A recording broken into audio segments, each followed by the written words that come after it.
Welcome. Welcome to the Spliff Screen podcast, episode 4. Yes. Technically, episode 8. Technically, we have some lost episodes that lost episodes. Did you ever watch those YouTube videos that were like the SpongeBob lost episodes that you'll never see, and like these weird, deep conspiracy theories about kids shows? Yes, I love those. Yes, there's one. It's not about like a lost episode, but it's about like Mrs. Puff and her dark history as a psychiatric ward. I don't even know. She was a psychiatric ward. Yeah, the physical building. Crazy fish would just live inside of her as she teach SpongeBob how to drive.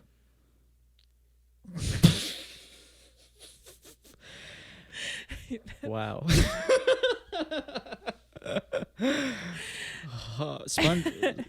Anyway, SpongeBob.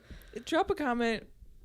Drop a comment. Don't you dare drop a comment if we should watch SpongeBob. Just to address the elephant in the room, I am wearing a hat today, and it is on backwards. All the stress just melted off of my body.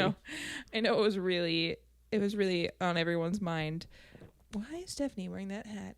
Well, and the answer is because I cut my bangs too short and show everyone. No. Why not? I said this at the mic. Like, I went to a mic and I said, I cut my bangs too short, so I have to keep this hat on. And everyone was like, you take it off, girl. And I was like, oh, no. Did you guys not just fucking hear me? Like, I said I cut my bangs too short, and the hat's staying on. Like, I literally feel like in a teen movie when, like, the character feels like she wants like a new look, and she wants to find like a newfound confidence, so she like cuts her hair at home, but then it goes like so horrifically wrong that she has to like wear a hood as she like walks through the hallways. And that's how I currently feel, that I cannot be seen in public without a hat on. Look, this is called showing the world what a bad hairdo actually looks like. That's called being a man. She's the man. This week. No, that's not the segue. That's not the thing. That is not the thing that is gonna. My balding head isn't.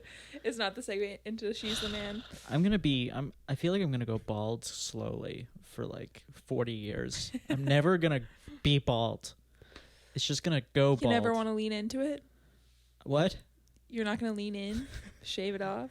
I'm like Danny. Take it off, baby. I'm like Danny Phantom. If instead of going ghost, he just goes going bald. And then he just slowly loses. That would be I don't know if people like... Am I attractive to women, do you think? Why? Oh, why Jesus Christ. I don't know, because you're a woman and... You're like my only female friend. I'm friends with hundreds of men. Hundreds. Thousands of men. And you. I'm just kidding. No, that's not true. Yeah, that is not true. That's not true. But I don't know. It's an interesting question. And I think that you need to search for the answer within yourself rather than ask friends for reassurance and guidance. Although I'm a complete and total hypocrite, because I texted all my friends and I was like, I am having the worst day of my life because I cut my bangs too short and I don't want to go out in public anymore. And they were all like, I'm sure it doesn't look as bad as you think. And I was saying to them, thank you for the kind words, but I assure you it is worse than what you are currently imagining. No way. Can I please see? No. Why not? No. Really? Yeah, really. I'll edit out your head when you show me, No. But I just want to see it. Maybe in like a few days. Yeah, I've been talking. So some people have been like, "You'll feel better. Like you'll grow into it." Like and I'm like, "Yeah, once it grows out, I'll grow into it." You'll grow into it. Grow into it. Yeah, once it fucking isn't fucking terribly short and heinous, it'll. Why don't you shave your head? Just go shave. Oh my god, that would. Like, to say that cutting my bangs too short has had a significant detriment to my mental health is like honestly an understatement. So I think shaving my head would be like I may as well check into the psych ward now if I do that. Oh my God. All right. Jesus. Never mind then. All right. Fucking keep your head on. Guys, this is the first time Danny had ever seen the film She's the Man. Yeah, this is the first time. Never seen it before. A few hours ago. He's cultureless. It is one of the worst movies I've ever seen. Are you fucking for real? No. It's not like one of the worst, but it's so weird, and I met up with a friend after watching it, and socially I was just tapped. Like I couldn't communicate with him. Like truly shocked that was your takeaway after watching this. I find it an iconic piece of like mid 2000s high school teen comedy. I mean, yeah, but like my initial reaction in the first 10 minutes is like, what the fuck am I watching? This movie's an hour and 45 minutes. She decides to become a man 10 minutes into the movie. Like she does the makeover scene. Right. 10 minutes into the movie. Yeah. Way too soon. Like there's no build up. Do you know what I mean? Like if you're going to be a man, if you're going to impersonate a man and live amongst men at another school to try and get on their soccer team, like there should be higher stakes that get you to that point. They got shit to do. They got to move this plot along. That's what it felt like. It was just like, fuck it, I'll be a man. All right, let's go. And then she goes to her not gay stylist. Paul. Yeah. Who isn't gay. Who is gay. They never say it, but like he's gay, but they don't say it. Is he gay in the movie? Outwardly? He's not. They never show him being gay.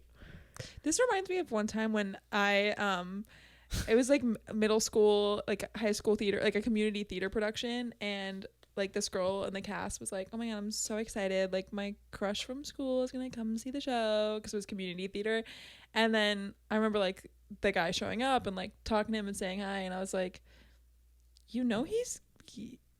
like I'm pretty sure he's gay. And she was like, he is not gay. Like what, just because he like is a little feminine you think he's gay? And I was like, no, I just like I'm pretty sure. And she was like so offended that I said that, and he was gay. So I mean, what was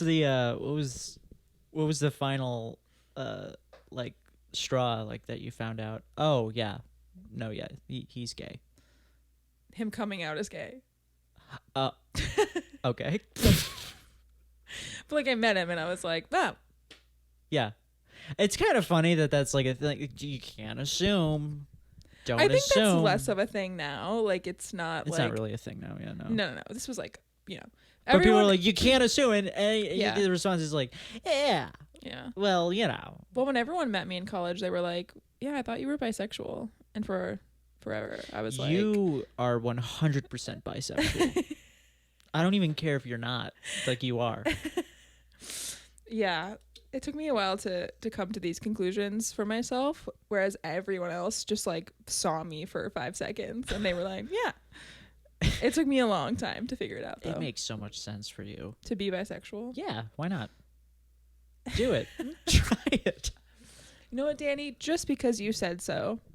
Yeah, what the fuck? Like, I ask you if I'm attractive. You go into this strange side point on searching within, which is the worst answer. You don't want to know the right answer to that question? Danny, you're a hot piece of Italian ass that anybody would want to. Anyone would be lucky. Actually, if you said that, I'd be put off a little bit. That would be a weird thing for me to say. Yeah, no. Be a little out of character. I don't know. I think if I want to be more attractive, I've got to like stop feeling like my socks are dirty most of the day. Because right now you gotta switch those babies out during the day. Anytime you get home. Oh, you mean like at work and stuff? Well, no. You ever just have your socks on at home and you're like, I should put more. I should put new socks on. Fresh ones on. Well, yeah. You get home from work and you put new socks on. Is that what you do? Well, I get home from work, I shower, and then I put new socks on. Oh. Yeah, me too. Yeah. I think you're overthinking the sock thing. Okay, yeah. I don't You're think spending a lot of women can't smell my feet. I keep telling myself. Yeah, as long as the socks are on and no one has to see your feet, then that's fine. My therapist told me to stop thinking about my feet so much when I talk to potential mates. Is this an issue for you that you bring up your feet a lot? Well, not outwardly, because that's embarrassing. Oh, it's on the brain a lot. Yeah, like I'm having a 4.5 conversation with a woman, and the entire time I'm thinking about my sweaty little toes. Ever try wearing sandals? How dare you? Would that make it worse? You kidding me? The sphere of stank would grow exponentially. I don't even like wearing sandals. I'm a sneaker gal. No, because you're like stepping in his. Ew! Stop making that noise. No, and like this is a podcast, and you just subjected our 2 viewers to that noise. Yeah, us watching the. Yeah, our viewers are us watching the podcast. Oh Jesus! Oh, but that's okay. I don't know. So usually when we start these discussions, we talk about like the nostalgia behind these films for us. Yeah, and you don't have any for this movie in particular. No. But what about the movies of this time? Like the whole Shakespearean adaptation, like that's something that you really are not seeing these days. Well, yeah, I mean, because that's like, if this movie is an adaptation of Shakespeare, it's over. Like this is the final act before people go. It's over for like cinema adaptations. Well, or like it's silly. The world and culture. No. It's just over for adapting. It's over for you hoes. I don't know. The idea of adapting Shakespeare to modern times, it's that you very quickly, Shakespeare's kind of boring, like in terms of like the plot.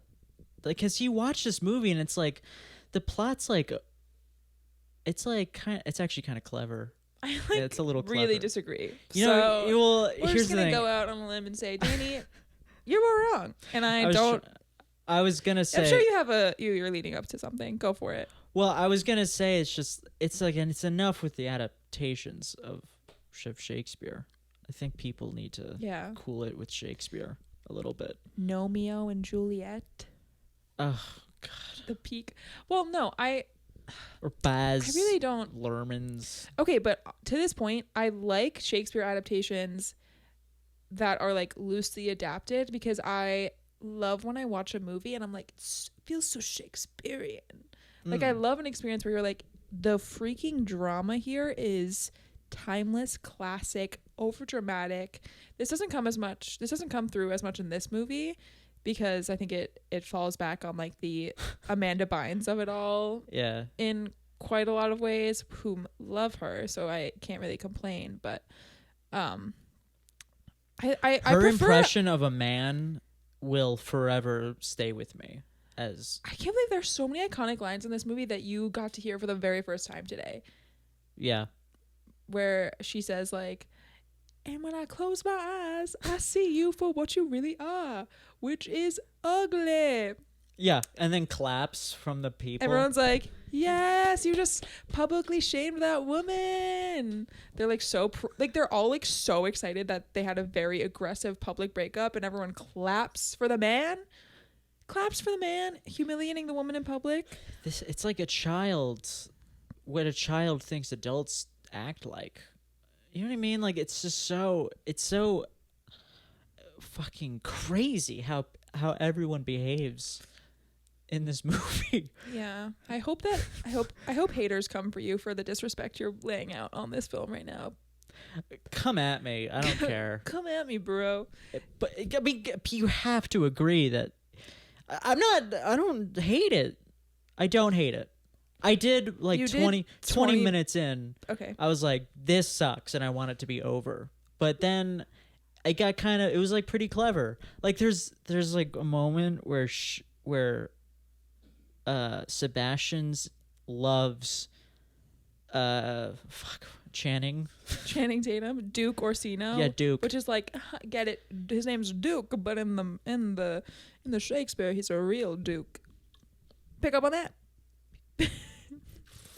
You pick up on that? No, I did not. Wow, that's incredible. I actually don't know if that's true. It's just what I assumed. What? You didn't? I just assumed. Okay, so she's in love with Duke. Duke's in love with Olivia. Olivia's in love with Sebastian. And Olivia's like, I'm going to make Sebastian jealous for me by hooking up with Duke.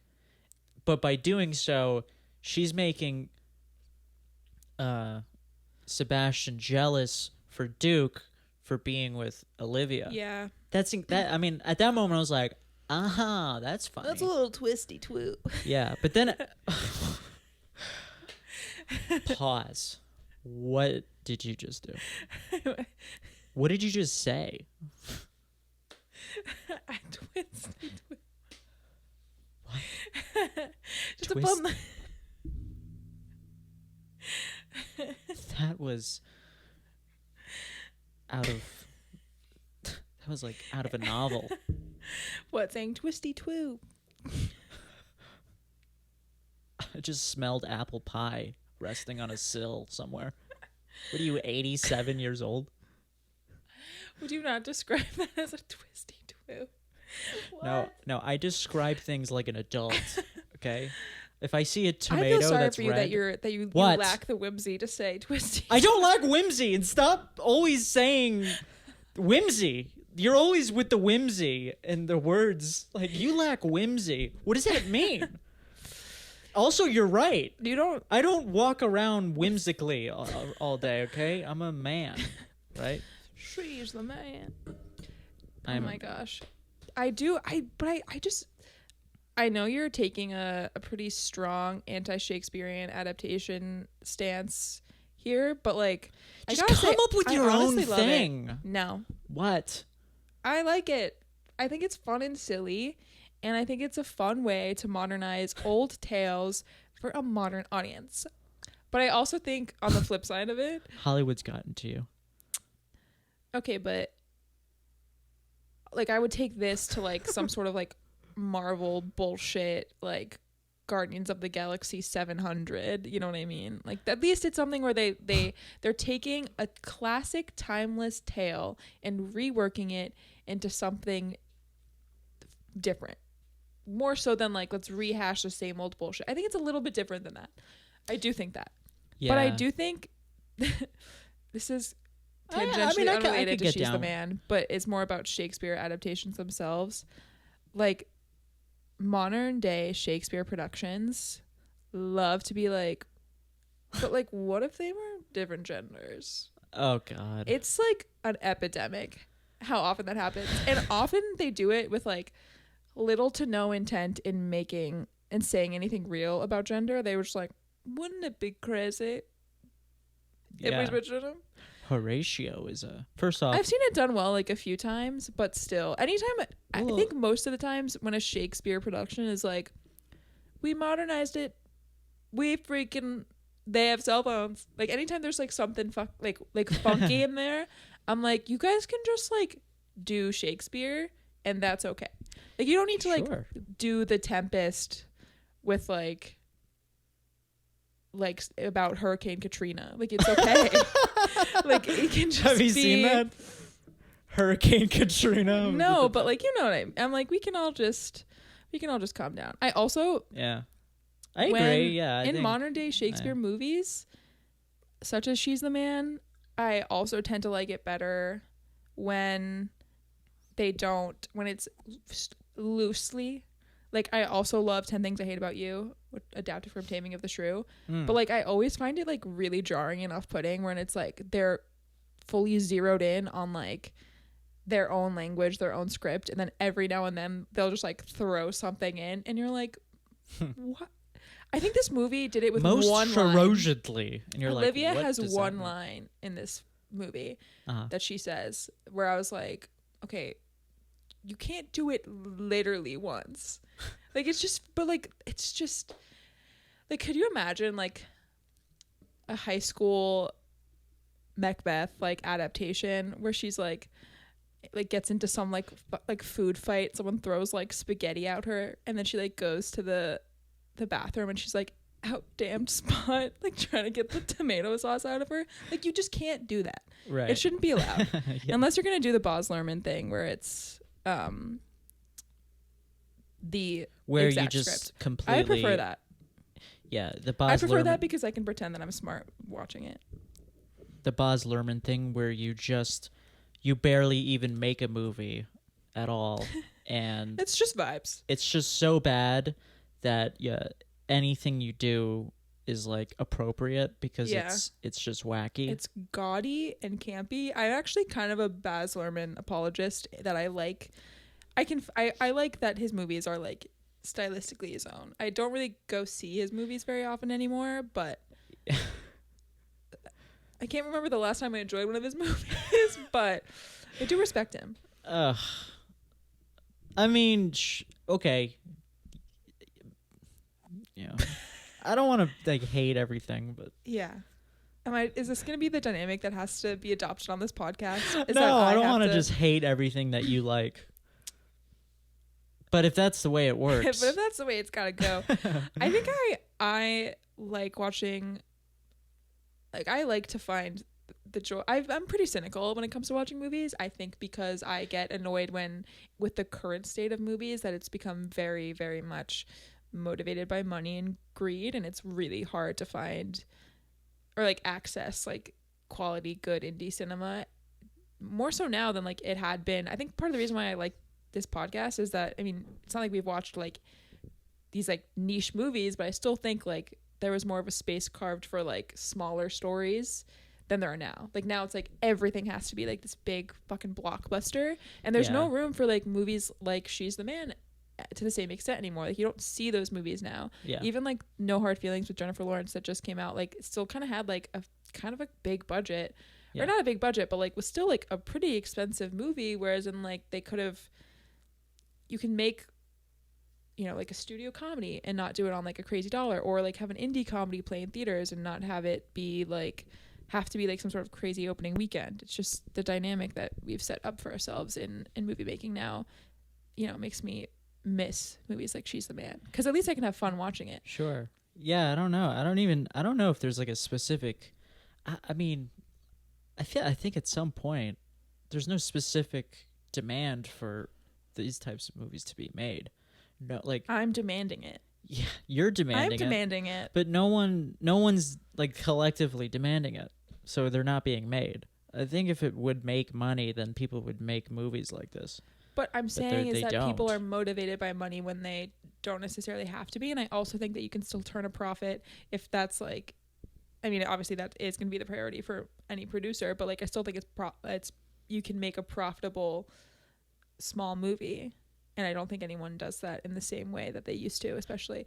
Yeah, there's a lot of pressure on people to like, it's so like, everything's so high def. You know, HD. Yeah. Everything it's very intense. It makes people act more intense. Yeah. That's like my theory of why things are the way they are. Is that in the real world? Yeah, things everyone's are like high def. Like movies are all high def. Have you guys seen what the Avengers are doing out there? The stakes are high in the real world too. Is that what you're saying? What? I don't understand the point you're making. Just like movies they look the majority of them that are made look really, really high def. And, I don't even know if the point I'm making even is like, it's so hard it's so difficult and probably unnecessary to paint this movies with such a broad brush. I just think industry movies used to be like the nucleus, but I feel like industry movies are now just like, these are the movies that have the most money in their budget to be made, and the quality of those movies are often very safe because they cost so much to make. But they're void of substance much of the time. Yeah, because it's like a movie costs like $50 million to make. The decisions you make to make that movie are going to be very like there's so much at stake. There's so many livelihoods of people that you're This juggling. is bumming me out like so much to talk about this. It's bumming me out. It's bumming me out. I want to talk about the hazing scene and She's the Man. Rather than the state of cinema as an aspiring filmmaker. It's like I'm gonna like drive home like people are making some interesting stuff. No, I totally. Yeah. I think there's like it comes in waves. I think there's like in a few years there's going to be a big wave of like there's going to be a demand for like high quality independent movies. Yeah. And I think so. I hope it's so. Going to change the landscape. Freaking hope things. so. I just think I don't know. People might be getting tired of what you know what I mean. Like I scroll through the reels sometimes, and I'm just seeing the same Mike Tyson video where he says I'm 15, but I don't watch past that. I have literally no idea what you're talking about, but go off. It's just in my algorithm. I just see the same video every once in a while, and it's just Mike Tyson going I'm 15, and I just keep scrolling. I don't know what he says after that. But I just keep seeing the same thing. It's him saying. Maybe one time has this ever happened to you when you like are watching TikTok or like Instagram Reels when you're going to the bathroom and then you have to put your phone down because it's wipe time, and then you leave your phone on TikTok and then it's just playing the same video, and then your TikTok thinks that you like that video, but in reality you just had to wipe. Maybe that's what happened to you. Oh yeah, no. But I'm being too specific. That example is. You know what's funny? I know exactly. Yeah. Yes. Yes. Yes. And sometimes I hear it 100%. Happening. Like I'm listening to the TikTok as it keeps going, and I'm like, I don't want this to be. But I'm like, I'm occupied. My hand's busy, so I gotta wait. Yeah. I don't want a poopy phone. Oh God, not again with the poopy. Yeah, we don't need to get back. Have another poopy clip. More, yeah, we don't need another poopy clip on the pod. But okay, wait. I did want to switch gears. So I just wrap the toilet paper around my phone and use it. I'm worried that our two viewers are going to be annoyed by us spending too long talking about the state of cinema. Who cares? In the broad sense, I care. We can cut it then. And no, we'll keep it. I wanted to. We can cut anything and Danny. then just. We're gonna keep it. Yes, ma'am. Okay. Have you ever been a part of hazing? No. Have you ever partaken in hazing? No, but I've hazing is something that we need to bring back. Wait, hold on. Really? Hold on. Okay. So a lot you of are fully engrossed. You watched one movie from 2006 and now you're I want to bring back that culture. Okay. When they're like, girls are weak. I mean, they kind of. And let's haze the boys. They are in a way, though. Right? I don't mean like physically. I mean like spiritually and mentally. Spiritually and mentally. Physically. Girls are the inferior. I don't know what I'm saying. Anyway, I just wanted to say that I love the hazing that happens in this movie. No, I know, same. Whatever happened to some good old-fashioned... This is such a weird take to... This is like a weird... People are going to take this too seriously. And I don't really mean it that way. But basically, the reason why I say this is I went to sleepaway camp. And at my sleepaway camp, when you became like when you reached like the senior level, like the older cabins, I think you're like 12 or 13. We do this thing called initiation, where like they wake you up in the middle of the night, and like when I got initiated, spoiler if you're a young camper at Adirondack Camp and you're listening to this podcast and you don't want to know what happens at senior initiation, skip ahead because I'm about to lay it down. You basically are like blindfolded and like they walk you through like a obstacle course, like you get assigned a partner and like you're sounds fun. You're like walking through Jello and like you're going over it is very, very fun. And at the end, like you go sit at a campfire and have s'mores. But like the whole joke behind it is everyone's always like, do you see this scar? I got that from my initiation 2 years ago. So it's like you're scared the campers and like. But basically, like, they decided to get rid of it because like, it's technically hazing. What? Hazing. And then... Oh, that's lame. And you know what they decided to do instead of senior initiation? A beloved camp tradition. They still wake us up in the middle of the night. But instead of taking us to a fun obstacle course to do blindfolded, they took us to do, like, team bonding exercises. You know, when, like, when you wrap the like yarn around you, and then you have to like figure out how to like untangle it, or like you're all holding hands, you have to break it, like you have to like untangle yourselves. I was like, oh, beat me with a stick. And I remember that awful. was the last year I went to camp. I still could have gone for one more year, and I was like, I'm done. Yeah, I'm literally done. Yeah, it became lame. Yeah, like anyway, I'm just advocating for some good old fashioned shenanigans. Some lighthearted shenanigans. I feel like the hazing and She's the Man, relatively lighthearted. They wake him up in the night and they throw oatmeal they dump piss him. on his head, and then they tie him to a pole in the basement, and they say, okay, that's not what happens in She's the Man. They just take the same him. Movie? They take all the newbies down there on the soccer team, and they throw oatmeal on them. Oh yeah. And there's like flashlights going around. Yeah. I think it's the whole point is that like you scare them into being like whoa, but like they're fine and like it's chill. And it's just like a fun, silly memory that you can all share together. Yeah. And I think that the woke mob is taking some light hazing away from us. Yeah, sure. People are just like, they're like this CIA mentality of like you have to protect kids from like themselves is kind of ridiculous. Yeah. You gotta let them carry knives and like shoot things themselves in the woods. I don't know, like let them carve out a pig heart. I did that in Girl Scouts once. As a child growing up, we used to just beat the shit out of each other, like playing games. I remember like just choking my friend and be getting too rough with him, and then him, like seriously, and then him crying, and then me feeling like dog shit, and then going home early, and then going, all right, maybe I shouldn't do that. Okay, so I don't condone Boys that. play rough.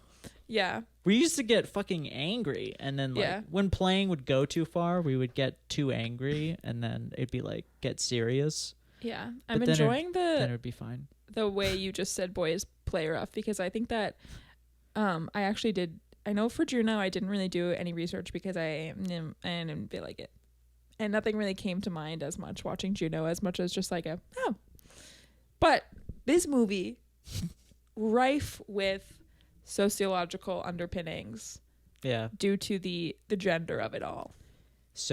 There's a Steph's Soch segment. Soch with Steph.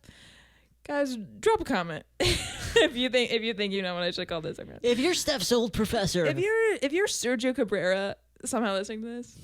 What an incredible name. I literally love that man with my whole heart. You could just surf on a dolphin with that name like that. Fucking yeah. He's a short king too. Oh, that's insulting, but yeah. What? He's short. That's what you just said. No, I just mean like you're the one who said his name sounds like he would ride a dolphin, and I was trying to be great. Like, that's powerful. He'd fit on a dolphin. He would fit. He'd fit on it. Okay.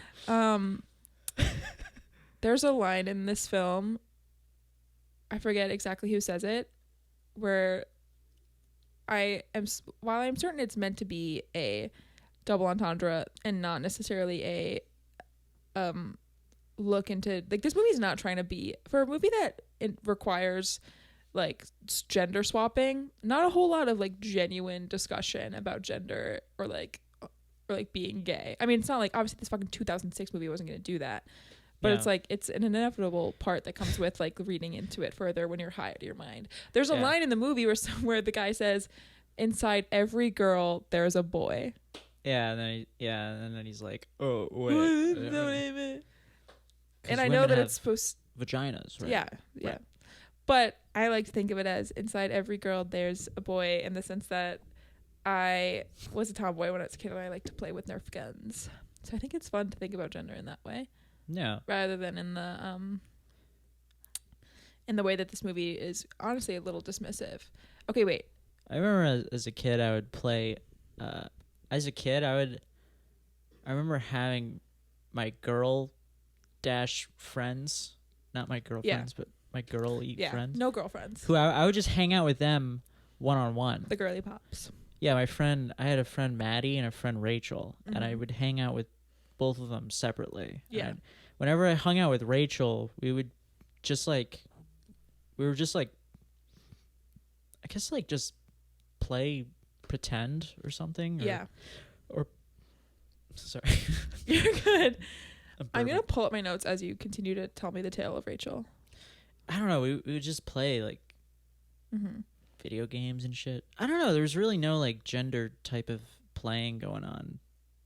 Like, I don't know. It was with Maddie. It'd be like we were just like imagine entire worlds and just like play in the neighborhood together. And I don't know. Like we were both still very young. Like she was like 9 and I was like 7 or something. Yeah. And like. And then it was like this. But when I hung out with the boys in the neighborhood, it was always like political and like tough guy and like alpha driven, which in a very like fun way. Like I don't know. Like it was always like in a group setting too. Like it was the bit one of the boys. Yeah, to be one of the boys. Childhood. I was freaking one of the boys for a long time. I only hung out with boys until 3rd grade when my best friend Drew moved away. Oh, not true. I know. I was like really crushing, honestly. Really? Yes. It was sad because I remember sitting down at the boys' table after Drew moved away and I was like, I don't like it. Or you? I was like, it's not as fun. The guys, they don't like me in the same way. Aw. Yeah. But have you kept in contact? Yeah. No, but I did. A few years ago, not even a few years ago, I semi-recently, but not like within the past year, I'll say, I spent like many hours FaceTiming with one of my friends to find his Instagram. Oh my God, really? Yeah, but not in like a creepy way. More just in like a wow, this man really lacks an online presence, but I would love to see what he's up to. And it took some digging. Yeah. Okay. Was that? It took some digging. Oh, you found him? Yeah. Oh, you should reach out to him. Yeah. Well, I followed him on Instagram and then he followed me back and I was like, well, I guess that's enough. You should message him and go, hey, I had a huge crush on you in 3rd grade. Yeah. Well, I actually found out that he also had a crush on me after because our mutual friend who knew I had a crush on him, like the 3 of us would hang out. Like years later, we were reconnecting and they said to me, I was like, oh man, remember Drew? Like I had such a crush on him. And they said, oh my God, yeah, he totally had such a crush on you too. And I was like, what? Yeah. I would talk to you about how much I liked him all the time. Oh my God. And they were like, yeah, like anytime you would leave a room, he'd be like, oh my God, like isn't Steph amazing? And I was like, and you never told either one of us? You wanted to murder them in that moment. It was tough. Yeah. No, young love like that, when it was squandered and squashed. And one time Drew came to visit. He came to visit me one time after he moved, and obviously we were like literally in 3rd grade, so his mom was there too, and we went to Buffalo Wild Wings and we saw VeggieTales in theaters together. Oh, that is so even though I know that was not like a date, I count it as my first date ever because that's what it meant to me. Sounds like a date. Except you're like literally in 3rd grade and their mom is there, so it's less so of a date and more so like 2 people hanging out. But the fact that we both had crushes on each other, I think, counts for something. I didn't go on a date until I was 19. Yeah, I didn't go on dates in high school. Yeah, I went on dates where it wasn't a date, but I thought I was really like crushing on this person. Oh, wait, you thought it was a date, but it wasn't? Not really. And you guys were just hanging out? I just like would hang out, like, we're going to go see a movie. Oh, so you were confusing friendship. Yeah. Okay. Got into a couple of those in high school. Got into a couple of them. I think that's a common experience. Yeah. No, when you're in love, when you're like in elementary school, yeah, oh my totally God. different. I was such I got married in elementary school. Aw. Yeah, my dentist's son was my age, and we would hang out all the time. And he proposed to me with a little like Playmobil hat thing, a Playmobil crown. Yeah. And then we had a wedding and invited our families. And we had a wedding. Really? Yeah. Your parents are so going. I'm spoken for. Your parents are sitting there going like, having kids is so bizarre. They were like, should we like go with this. It was cute. That's so cute. I know. That's amazing. I know. Oh, God, that makes me want to be a dad. My child comes home like, hey, you want to come get to my wedding? I'm like, yeah. That is really adorable. I'll pay for it. I'll pay for your wedding. I'll pay for the wedding. You just like stop at Stop and Shop and get some snacks. Oh my God, it sounds incredible. What an incredible way to spend your Saturday. Well, obviously, like, I'm like, Dad, will you come to my wedding? I saved up from lemonade stand money. You know, we didn't get to my social segment. Oh, yeah. Okay. Unless you have something you want to say about me being wed. Not really. It's creepy, weird, but mostly cute. I think it was cute. Also, a lot of my friends did that as kids. Yeah. The sociologist we are working with today, her name is Judith Butler. Amazing name. A little question for you, Danny. If you were to guess when the term gender performativity, is that what gender performativity, what year would you guess that term was coined and like spoken into existence? Just now. When you said it. Gender as performance. I struggled with the at the end. I struggled with that, but no, it's okay. Gender as performance. Yeah. Gender performing, or like, well, it's like because obviously it's become more prominent in the lexicon in 2000s 2010s up to this point. But what point do you think it was like in a journalistic, probably sociological context? Yes, I was looking. This movie got me interested in like queer theory and all that jazz. Same. Which I was reading. All that jazz. Yeah, and I was reading about it, and it said it kind of came to prominence in the early 90s. So I'd say like early 90s maybe. Yeah. Maybe when people started talking about gender performance. Yeah, exactly. 1990. Oh, really? Which is kind of, cool. To me, seems like late. Because a lot of earlier feminists talk about gender in a way where they, like pretty early on in sociology, it's discussed that gender is a social construct. So you'd think 1990, that's kind of like late in the game. But previously it was thought that like gender is, like I said, socially constructed and separate from sex. But Judith Butler kind of comes in and is like, even sex itself is imbued with like social meanings that like we bring into it. Like our physical corporal bodies still like have social agents acting upon it that like affect gender and stuff like that. I have a few freaking quotes. We act as if that being of a man or that being of a woman is actually an internal reality or something that is simply true about us, a fact about us. But actually it's a phenomenon that is being produced all the time and reproduced all the time. So to say gender is performative is to say that nobody really is a gender from the start. Which I find interesting because in the context of queer theory and, gender discussions, like something that's often talked about is like, I was born this way and like I've always felt this way. But I think Judith Butler and like other theorists kind of come to a different conclusion where they're saying like this stuff is so ever evolving and there are so many factors at play that are both conscious and unconscious that like gender as performance, like it really is, the emphasis on performance I'd say is like really essential to understanding the context of She's the Man 2006. Yeah, it's like it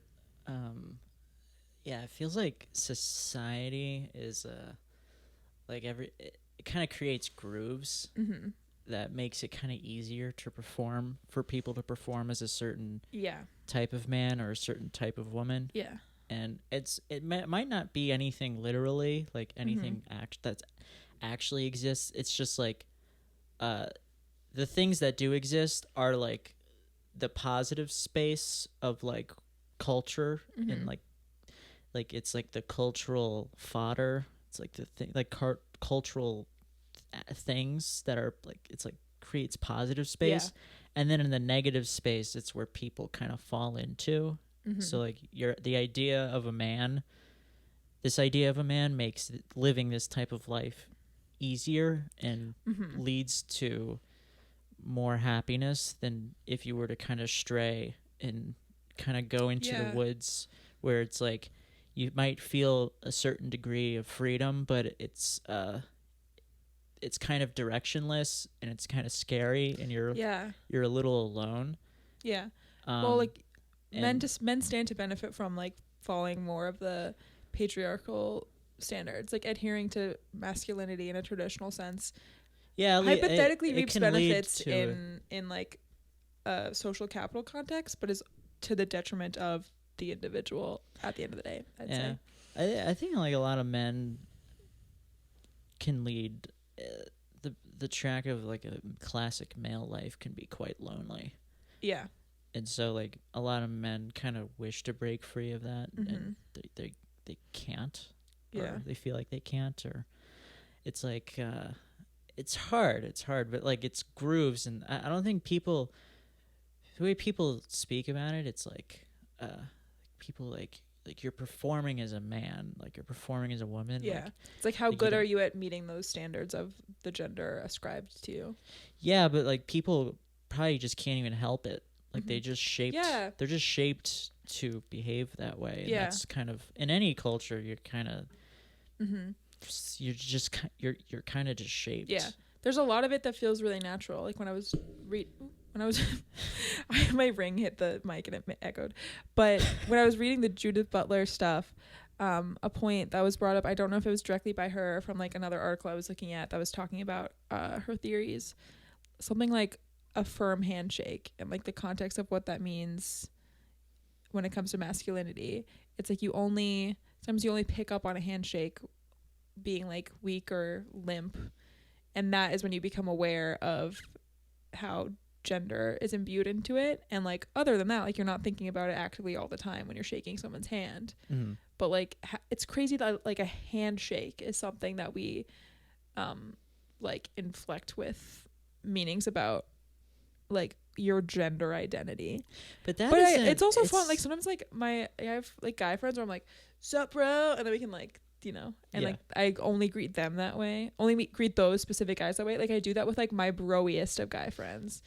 And you know, it's like, but I don't even know if like a firm handshake thing is something that was purposely kind of created, or if it's just kind of like a thing that arised from other more like the firm handshake thing could just be like, again, like the negative space of like power and kind of like dominance and like and how that relates to men and masculinity. I don't know, like it's interesting how these things arise. Well, I just really like Judith Butler as a theorist, because I like the idea that she rejects that, like, I think it's like Descartes, like that's kind of like the idea that there are certain like things we're born with, or certain like traits or tendencies that like are inherent to our being. Like there are things that like are about you that are like you're born with. And I appreciate an analysis that like says there's absolutely nothing about, like, when we're born into the world, like there's nothing inherent to like our like little baby beings' bodies ever, really. And like when we're met with the social forces, that's when we become something. You start kind of going through the Play-Doh machine. And you're shaped into like a little tube of guyness. That should be the title of the episode. A random tube of guyness. My friend, well, I was gonna say my friend, who is non-binary, went on like a date with another non-binary person, and their description of their experience of that is very interesting, because in a male female date, there's kind of like there's gender expectations, even like kind of below the surface, that you kind of just accept, and you accept it because it makes socializing easier, and it's easier to kind of just like go with it, as opposed to just like rejecting all 100%. Of that stuff. So like their experience with another non-binary person is like that they kind of reject like these roles, and so it actually made the date more awkward. And I can understand how that would because happen. Like because on a date with someone, you're kind of like testing.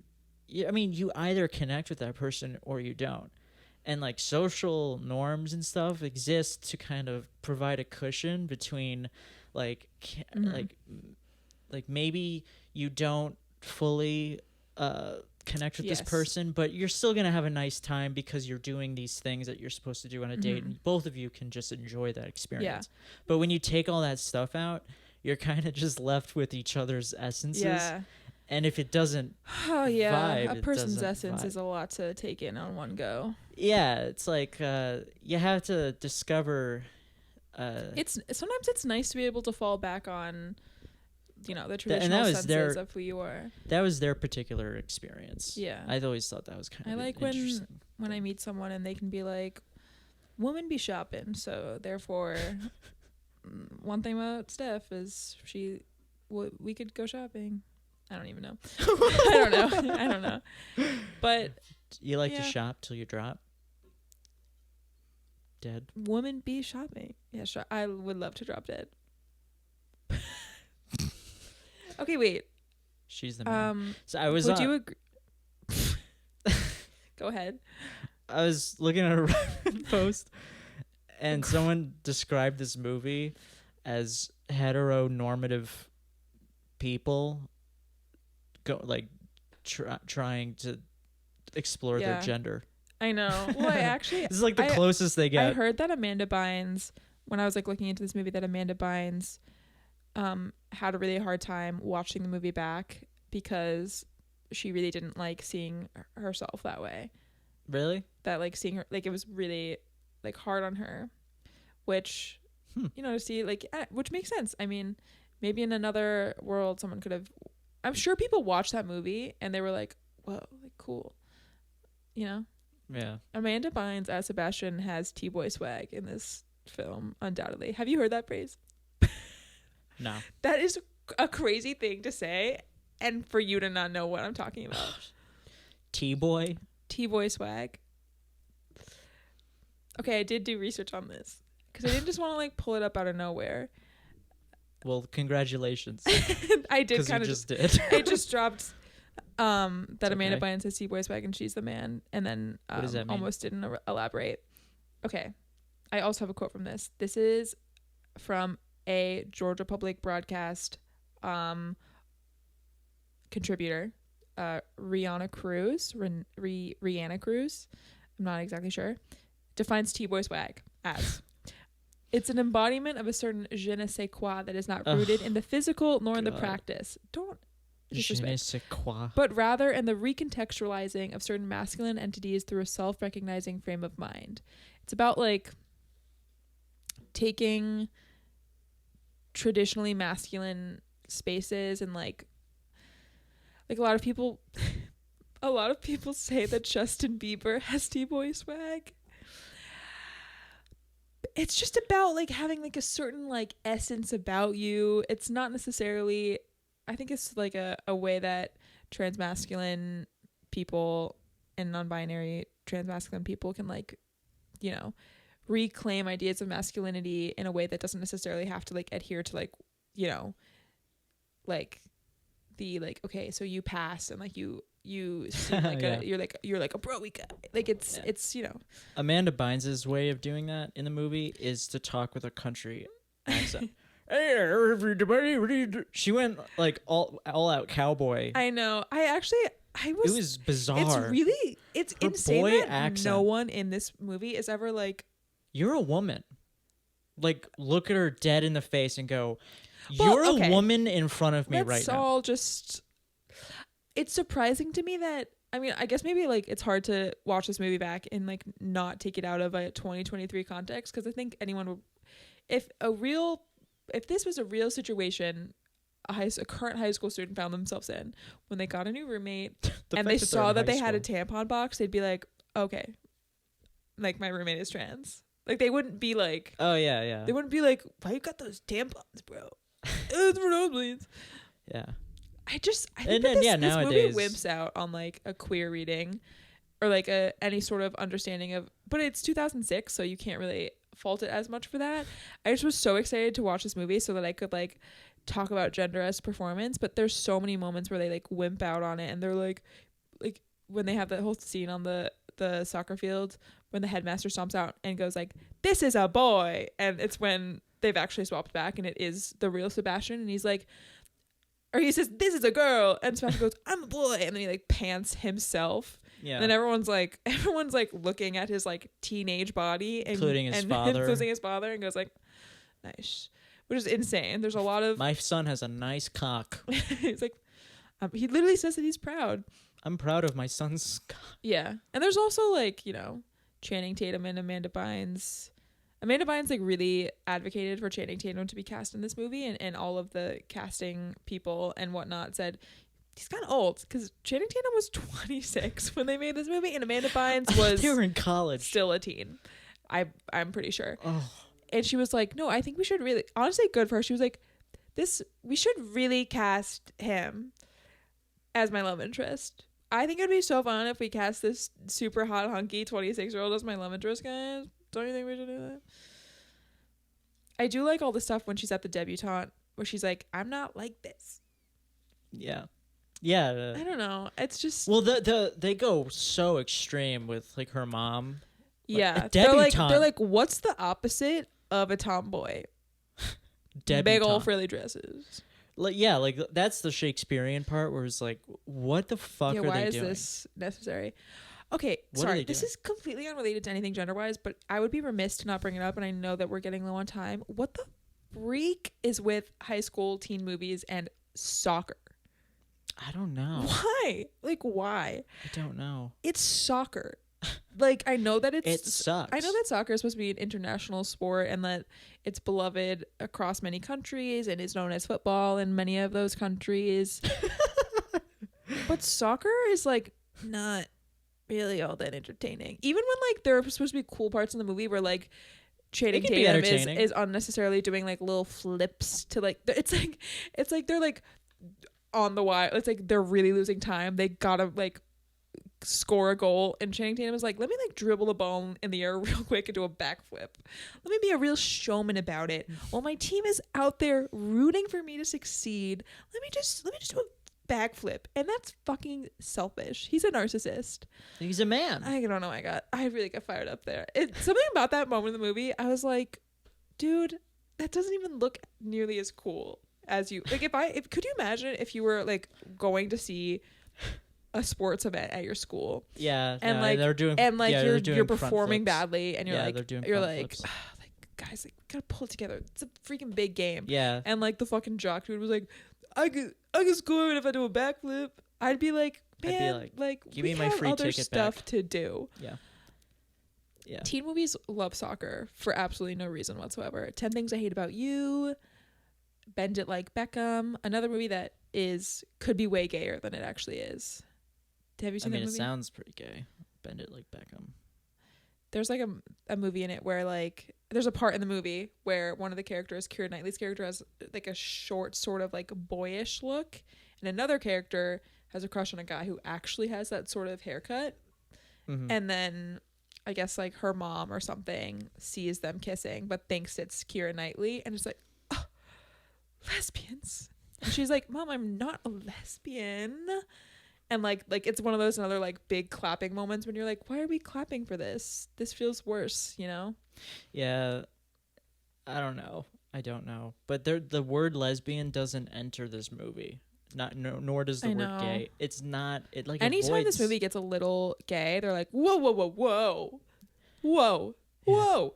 And it's like, it's okay. Like they don't have to be like, there's the part where like at the very end when Channing Tatum and Amanda Bynes are like reconnecting and she's like no longer posing as Sebastian. She's just Viola now. And there's this moment when Channing Tatum's character says like, you know, and I liked you as my roommate too. Like I got to talk about things with you that I don't normally get to talk about with girls. And they have this really sweet moment when they admit that they're like, that some level of male bonding had like, you know, teetered into this other zone. I know. And then immediately he goes, they're like, yeah, let's give this thing a shot. And then he goes, as long as you stay a girl. And she's like, ah ha ha ha. And it's like, you could have just, you didn't have to add that line in. Yeah, but here's the thing. Where it is. Here's the thing, though. Danny, are you about to tell me to want it to be, to not want it to be gay? That's homophobic. Sorry, just kidding. Well, some men are straight completely, and are not into men at all. But like some of them are just straight. Okay, but I'm saying that how can you have a movie that like has such obvious like gender bending and like there's a level that he really does connect with Sebastian? I'm saying they're connecting on like an emotional level, but it's, I mean, that's the part of it. It's kind of like boring to me. It's like, I mean, you can't talk to another guy like in an emotional way. It's like, here's the thing about this movie that bothers me is that it's so like, it's not interesting to me in terms of like a gender type. Like these characters are just too, like they're very one dimensional. Yeah. Like they're too, like they're just afraid of any form of like emotional bonding. I mean, it's like, it's very archetypal and like very like blown out of proportion. The way the guys talk about the girls in the, like, I'm telling you, it's ridiculous. And like, I've hung out with plenty of I've been in the rooms with plenty of disgusting guy talk, but I mean, like, you can talk one-on-one with a guy in an emotional way, and like, it's not really. I mean, sure. It's just never seen it happen. You've never seen it happen? It's happened. I'm sure it's happened. You know what? As I say that, I just realized I've never done that. Yeah, that's okay. Maybe one day. No, I also just think only it kind talk of, about I think cars with my Channing Tatum's character saying like, as long as you're a girl, kind of reminds me of like, I see this happen a lot where people who maybe the she-theys of the world or people who are who identify as non-binary but like maybe their boyfriend is straight. Like I've seen a lot of people on TikTok be like like, my boyfriend says he's straight but like he's dating me, so how straight could he be? And people's responses are typically like, no, he just doesn't respect you. Like, he just doesn't respect your identity and doesn't fully consider it valid. I don't know. We don't need to fall down. I like was like, let me just like bring up this little tangent real quick, and it's actually like fully loaded of like lots of things to say. But I just love when people on the internet could just completely. What an insane thing to say to someone on the internet. Because we're a little low on time, can I blow your freaking mind real quick? Yes, and I did want to mention the funniest moment of the movie for me, just real quick, at the end when she's waiting for him in that field and the guy comes out and she's like, oh my God. It's a groundskeeper. He's like, gotta turn the sprinklers on. But then she turns around and he's right there. That is so I was funny. crying laughing. It's like a jump scare for real. Like, it's supposed to be like this, like. I thought that was so funny. There, but it's actually, he's just like. Yeah, it's supposed to be like this moment of disappointment, like, oh, he didn't come, but it's so immediately just, oh, he is here. Because the way the camera, it's like. So she dumb. Goes, and instead of like instead of like a cut where he like comes into frame, it's the fact that the camera pans. Yeah. It doesn't even cut. It doesn't pans. Cut. It doesn't cut to like her and then like him approaching from behind. There's nothing. It just like. Yeah, it's like a very awkward shot. It's like, just, oops. Yeah. Oh. Wearing a suit. Girl. Are you ready to have your mind freaking blown? Yeah. You know the character Eunice? Yes. That's her name? name? Eunice. where she has the glasses and the braces, which Crazy is I character. do love that moment when actually my favorite part is when I forget the character's name, but it's one of Duke's friends, and he sees Sebastian on the date with Eunice, the double date with like also Duke and Olivia, and he goes, "Man, when I wanted to ask out Eunice, you all made fun of me. Screw high school. I hate it here."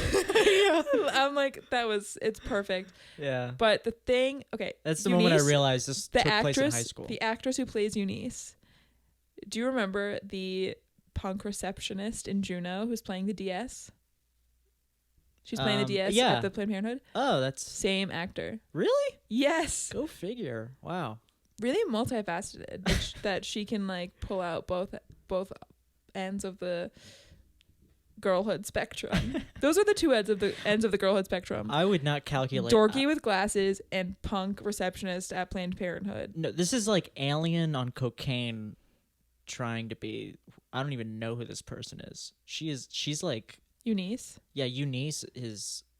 This character is just a fucking ball of like alien goo shaped into last a nerd. Thing I'm gonna say before we wrap this up and reveal our next movie.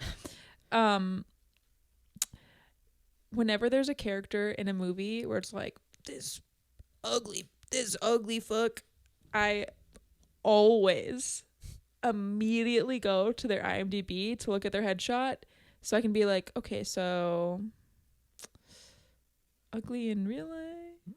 Like, what's the situation? And I hate that I do that because I just want to be able to be like, you know what? It's the magic of cinema and beauty is subjective, and I'm sure they're a lovely person. But imagine like getting cast as like the character that's like ugly bitch. Like what? Like that would be horrifying. Yeah, your checks are made out to... Yeah, that's why I'm not an actor. What would be your type? I fear what's what like my your character worst type case, would be. What's your worst case scenario typecast? For me, it would probably be pointy, bald, goof nut or something. Or no, probably not. Danny, It'd be like Gru, maybe. I think Gru would be like the worst possible. I'm honestly feeling incredibly vulnerable due to my haircut, so I don't actually want to think about myself that much and perceive myself that much and interrogate that question. Okay, that's fine. It is kind of a terrible question. It is kind of a terrible question. What's the best it's case like, scenario? Hey, someone who's feeling deeply insecure about this moment, what's your worst fear of how people might perceive you? Like, I don't actually want to... I don't want to answer that. Fair enough. If it means anything, I don't think there is one. Oh, that's very kind. Bisexual, probably. Which isn't negative. I'm just saying. No, it's just a callback to what we talked about earlier. And now that the podcast has come full circle, thank you for listening. Next week, we already decided because as I was watching She's the Man, I was like, I know exactly what movie we're going to watch next. Yes. And when you texted me, I wiggled my toes in excitement. I was like, it was undeniable to me. And it will continue our discussion of T-Boy Swag. Oh my God. I'm so excited to go talk about T-Boy Swag with you as someone who's taken out the pronouns out of her bio. Okay. The movie is Jackass 2. Jackass 2. Jackass number 2. Jackass 2D. I Two-dimensional. love that movie. I freaking love that movie. I'm so excited. Yeah, I can't wait for my palms to be sweaty. Yeah. This is the one that I'm going to like actually I'm going to be promoting the freak out of our Jackass episode that hasn't happened yet. But we're running low on time. So, yeah. Thanks for listening. Yeah, thanks for listening to She's the Man. Episode 3. No, 4. Episode 4. Revenge of the Sith.